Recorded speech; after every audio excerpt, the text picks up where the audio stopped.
गरीब की बिरयानी। होशियारपुर गांव में गुड्डू नाम का एक गरीब लड़का रहता था। 6 महीने पहले जब वो लोग घोड़ा गाड़ी से दूसरे गांव जा रहे थे, तब एक हादसा हो गया। उसके पिता की मौत हो गई और उसकी माँ के पैरों में इतनी गहरी चोट लगी कि उनका चलना फिरना दूभर हो गया। अब तो बस कुछ चिल्लर ही बचे हैं रतन। सारा पैसा मेरे इलाज में जा रहा है। घर में खाने तक के पैसे नहीं हैं। तो मुझे मार डाल, इस बीमार माँ से छुट्टी पा। माँ, ये आप क्या कह रही हो? बस आप ही तो मेरा परिवार हो। आपको कुछ हो गया तो मैं कैसे रहूंगा?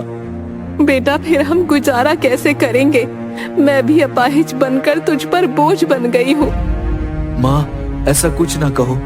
मुझे कुछ समझ नहीं आ रहा। आप ही कोई तरीका सोचिए ना। बेटा, तू एक काम कर, तू खाना बहुत अच्छा बनाता है, तो गांव में खाने की दुकान शुरू कर ले। अरे माँ, पर इतना सब कुछ रोज रोज बहुत महंगा पड़ेगा। और वैसे भी मेरा बनाया खाना आपको ही पसंद है, बाकी लोगों का पता नहीं। नहीं बेटा, मेरी उम्र निकल गई है। जानती हूँ कि तेरे हाथों में जादू है, तो फिर पीछे जो थोड़ी जगह है, अभी के लिए सब्जियाँ बेचने का काम शुरू कर दे। कुछ बचत होगी तो काम बढ़ा लेना। हाँ माँ, ये बहुत अच्छा तरीका है। फिर तो मैं कल से ही काम करना शुरू कर दूंगा। सब्जी ले लो भाई, सब्जी बिल्कुल ताजी है।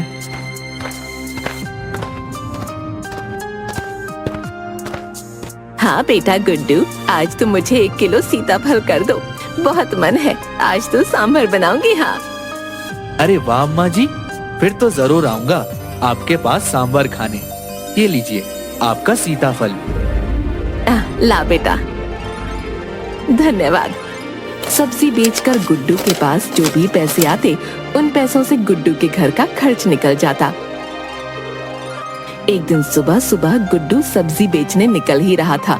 माँ, मैं सब्जी बेचने जा रहा हूँ। मैंने आपके लिए खाना बना दिया है और मैं जल्दी ही आ जाऊंगा। बेटा, आज मेरे पैर और कमर में बहुत जोरों का दर्द हो रहा है। मुझे लगता है कि आज तो बड़े वैद्य जी के पास चलना ही पड़ेगा। ठीक है माँ, मैं तुम्हें ले चलता हूँ। पर बेटा, वो इलाज के लिए तो बहुत ज्यादा पैसे मांगेंगे।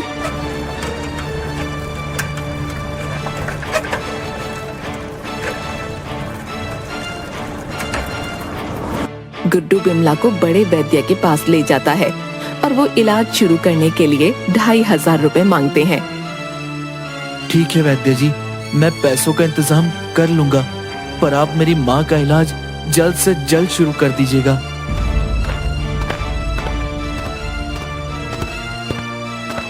गुड्डू गांव के मुखिया के पास जाता है।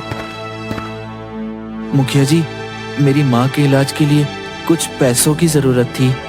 अगर आप पैसे उधार दे देते तो अच्छा होता।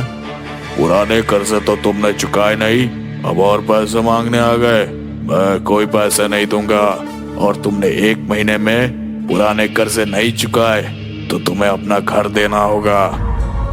देरी के लिए माफी चाहता हूँ मुखिया जी, जल्दी आपके सारे पैसे लौटा दूंगा। गुड्डू वहाँ से निकल गया और उसने दूसरे लोगों से भी मदद मांगी, लेकिन सब जानते थे कि गुड्डू कमाता नहीं है, तो पैसे कहाँ से वापस देगा। इसलिए किसी ने उसकी मदद नहीं की। माँ, मैं किसी काम का नहीं हूँ। मैं तेरे इलाज के लिए पैसे भी चुकता नहीं कर पाया। मुझे जीने का कोई हक नहीं है। नहीं बेटा, मेरे लिए पैसों से ज्यादा कीमती है तू। उस दिन गांव में ढिंढोरा पीटा जाता है। सुनो सुनो गांव वालों, सुनो। राजा ने अपने खास रसोइयों के लिए एक प्रतियोगिता का आयोजन किया है, जो कि कल से ही आरंभ होगी। जो कोई भी उस प्रतियोगिता में विजेता होगा, उसे राजा का खास रसोइया बनाया जाएगा, और साथ ही 5000 रुपए इनाम में भी दिए जाएंगे। गुड्डू पास में सब्जी बेच रहा था। प्रतियोगिता वाली बात सुनकर वो खुशी से फूला नहीं समा रहा था। अरे वाह, अगर मैं इस प्रतियोगिता में भाग ले लूं तो माँ का इलाज करवा सकता हूँ और फिर राजा का रसोई बनना भी कोई छोटी बात नहीं है। माँ, एक खुशखबरी है। कल से राज्य में राजा के खास रसोई के लिए एक प्रतियोगिता का आयोजन किया है। उसमें जीतने वाले को 5,000 रुपए इनाम और राजा का खास रसोई भी बनाया जाएगा। मैं इस प्रतियोगिता में भाग लूंगा और फिर हम अच्छे से आपका पैर का इलाज करा सकेंगे। फिर गुड्डू पड़ोसियों को अपनी माँ की देखभाल का बोलकर प्रतियोगिता के लिए निकल जाता है। अगले दिन प्रतियोगिता शुरू हो जाती है। महल के सारे प्रतियोगी गुड्डू को देखकर जोर जोर से हंसने लगते हैं। अरे वो देखो, अब भिखारी भी राजा के खास रसोइयों के लिए प्रतियोगिता में भाग लेने आए हैं। हंसते हंसते वो आदमी खंभे से टकराकर धड़ाम से गिर जाता है। फिर सब लोग उस पर हंसने लगते हैं। तभी वहाँ पर राजा आ जाता है और प्रतियोगिता शुरू हो जाती है। फिर सारे प्रतियोगी खाना बनाना शुरू कर देते हैं। सभी प्रतियोगी बहुत अच्छा खाना बनाते हैं और खाने की खुशबू सूंघकर राजा फिर से वहाँ पर आ जाता है। खुशबू, ये खुशबू सूंघकर तो मुझे और भी ज्यादा भूख लगने लगी है।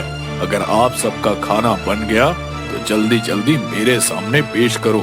मेरी भूख बढ़ती ही जा रही है। फिर सब लोग अपना अपना बनाया हुआ भोजन राजा के सामने पेश करते हैं। अरे वाह, इतना स्वादिष्ट खाना! इस खाने को चखकर तो मुझे मेरी माँ के हाथ के बने हुए खाने की याद आ गई है। पर महाराज, इसमें आपको नमक थोड़ा कम नहीं लग रहा क्या? नहीं मंत्री जी, मुझे तो सब सही लग रहा है। हो सकता है कि आपको नमक ज्यादा चाहिए। एक काम करो, मंत्री जी की सब्जी में थोड़ा नमक और मिला दो। गुड्डू मंत्री की सब्जी में और नमक डाल देता है और खाना बहुत बेस्वाद हो जाता है। अरे मंत्री जी, आप इतना धीरे धीरे क्यों खा रहे हो? और ये पूरा खाना खत्म करना, क्योंकि आपको तो पता ही है मुझे अन्न का अपमान करना बिल्कुल भी पसंद नहीं है। मंत्री को फिर जबरदस्ती पूरा खाना खत्म करना पड़ता है। फिर राजा भोजन चखकर जिसने अच्छा भोजन बनाया होता है सिर्फ उसे ही प्रतियोगिता में आगे बढ़ने के लिए कहता है और बाकियों को वहाँ से निकाल देता है। मंत्री जी, मैं बाकी सबसे तो निपट लूंगा, लेकिन ये जो भिखारी है इसे कैसे निपटाऊं? तुम फिक्र मत करो, इसको तो हम डरा धमका कर यहाँ से भगा देंगे। ए भिखारी! जी मंत्री जी। चल निकल जाए यहाँ से और वापस दिखाई भी मत पड़ना, और इस प्रतियोगिता से अपना नाम भी वापस ले ले। नहीं सरकार, मैं अपना नाम वापस नहीं ले सकता। मुझे प्रतियोगिता के पैसे से अपनी माँ का इलाज करवाना है। तू मुझे बता कि तुझे कितने पैसे चाहिए, मैं तुझे माला माल कर दूंगा, पर इस प्रतियोगिता से अपना नाम वापस ले ले। नहीं सरकार, मैं अपनी माँ से वादा करके आया हूँ और मुझे मुफ्त के पैसे नहीं चाहिए। अब तो चाहे जो हो जाए, मैं अपना नाम वापस नहीं लूंगा। मंत्री ये बात जाकर हरिया को बताता है। ठीक है, आप बस किसी तरह मुझे सुबह सुबह रसोई के अंदर ले चलना, बाकी सब मैं कर लूंगा। मंत्री सुबह रसोई के पहरेदार से बातचीत करता है और इतने में हरिया चुपके से अंदर जाकर गुड्डू का पूरा सामान तहस नहस कर देता है और तभी उसके हाथ से एक मसाले का डिब्बा गिर जाता है। आवाज सुनकर कोई अंदर ना जाए, वो तुरंत डिब्बा बंद करके छिप जाता है और फिर मंत्री की मदद से बाहर आ जाता है। प्रतियोगियों, आज मुझे कुछ अच्छा और कुछ अलग खाना खाने का मन कर रहा है। देखते हैं आप सभी में से कौन मेरी भूख को शांत कर पाएगा। महाराज, आप देखना, मैं ही आपकी भूख को शांत करके आपका खास रसोइया बनूंगा।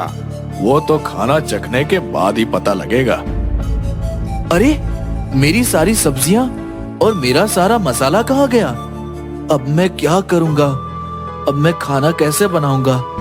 ये कौन हो सकता है जिसने मेरे पास से सब्जियां और मसाला चुरा लिया अगर मैं हार गया तो माँ को क्या जवाब दूंगा? उनका इलाज कैसे कराऊंगा? अरे महाराज भी आने वाले हैं, मैं क्या करूं? वो बाकी लोगों से थोड़ा थोड़ा सामान मांगता है, लेकिन कोई उसे कुछ नहीं देता। आखिर में गुड्डू अपनी बिखरी हुई सब्जी देखता है और उसे याद आता है कि उसकी माँ ने एक ऐसी ही कम सब्जी से एक बढ़िया बिरयानी बनानी सिखाई थी। कुछ देर में गुड्डू बची हुई सब्जी और माँ के दिए खास मसाले से बिरयानी बनाकर तैयार कर लेता है। दूसरी तरफ हरिया गुड्डू के मसाले का इस्तेमाल करके बहुत अच्छा भोजन तैयार कर लेता है। राजा खाना खाने के लिए आता है। हाँ तो बताइए, आपने क्या बनाया है? महाराज, मैंने आपके लिए रस मलाई बनाई है, आप पहले इसे चखिए। फिर राजा बारी बारी करके सभी के पकवान चखता है। हाँ तो मैंने सबका भोजन चख लिया है, अब तुम्हारी बारी है। हाँ तो तुमने क्या बनाया है? महाराज, मैंने आपके लिए बिरयानी बनाई है। और राजा के सामने पेश कर देता है। इसकी तो खुशबू नहीं, मेरा दिल खुश कर दिया है। मैं जल्दी में चख कर देखता हूँ कि बिरयानी बनी कैसे है। हाँ तो अब मैं विजेता घोषित कर सकता हूँ। मुझे इन सब में से हरिया के हाथ का बनाया भोजन बहुत ही ज्यादा स्वादिष्ट लगा है। अचानक राजा के पेट में बहुत जोर का दर्द होने लगता है। अरे ये मेरे पेट में दर्द क्यों हो रहा है? अरे राम जी बचाओ! हाय मर गया, ये कैसा दर्द है? अरे महाराज, क्या हुआ आपको? पता नहीं महामंत्री, अचानक मेरे पेट में बहुत जोर से दर्द होने लग गया है। आप इतना खाना खाओगे तो पेट में तो दर्द होगा ही। क्या क्या कहा नमक हराम? मैं रोज इतना खाना खाता हूँ। मेरा मतलब है कि हो सकता है कि आपके खाने में कुछ ऐसा गया हो जिससे आपके पेट में दर्द हो रहा है। हाँ हो सकता है, पर पता कैसे लगाया जाए कि किसने भोजन में मिलावट की है? महाराज, महाराज, मैं पता लगा सकता हूँ। पर कैसे? मुझे मेरी माँ ने बहुत सारे मसालों की ऐसी विद्या बताई है जिसमें सूंघ कर किसी भी मसाले के बारे में मैं पता लगा सकता हूँ। मुझे बस इसके लिए सभी के हाथों को सूंघना पड़ेगा। ठीक है, सभी प्रतियोगियों अपने अपने हाथ आगे करो। महाराज, हरिया के खाने में ही कुछ मिला हुआ था। क्या बकवास कर रहे हो? ऐसा हो ही नहीं सकता। अरे पर ऐसा ही हुआ है, तुम्हारे भोजन में ही कुछ मिलावट थी। अरे पर मैंने तो तुम्हारे मसाले अपने भोजन में डाले थे। इसका मतलब है कि तुम महाराज को नुकसान पहुंचाना चाहते थे। अच्छा तो तुम ही हो वो चोर जिसने मेरे सारे मसाले और सब्जियां चुरा ली थी। अरे भाई, वो जो तुमने मेरे सारे मसाले चुराए थे ना, वो मेरी माँ ने मुझे बनाना सिखाया था। और अगर उसमें से थोड़ा सा भी ज्यादा डाल दो तो पेट में दिक्कत होने लगती है। अरे तुम क्या कह रहे हो? मेरी तो कुछ समझ में नहीं आ रहा। महाराज, मैं आपको सब बताता हूँ। दरअसल प्रतियोगिता से पहले मेरे सारे मसाले चोरी हो गए थे और सब्जियां खराब हो गई थी। इसलिए जो भी मेरे पास था उनसे आपके लिए बिरयानी बना दी। पर अब पता चल गया कि वो मसाला चोर और कोई नहीं, हरिया था। राजा, क्या हरिया तुमने चोरी की? मैं तुम्हें इस प्रतियोगिता से बाहर निकालता हूँ और गुड्डू को अपना खास रसोइया घोषित करता हूँ। राजा, लेकिन जल्दी से वैद्य को बुलाओ, मेरे पेट में दर्द तो कम हो।